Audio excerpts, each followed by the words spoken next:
Qui accueille d'ailleurs de plus en plus de patients blessés à cause d'une trottinette électrique. Logique, car la pratique explose et les accidents aussi.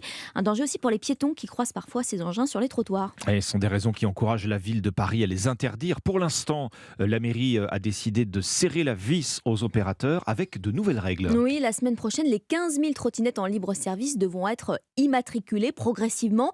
Une idée pour faciliter la verbalisation des fous du guidon.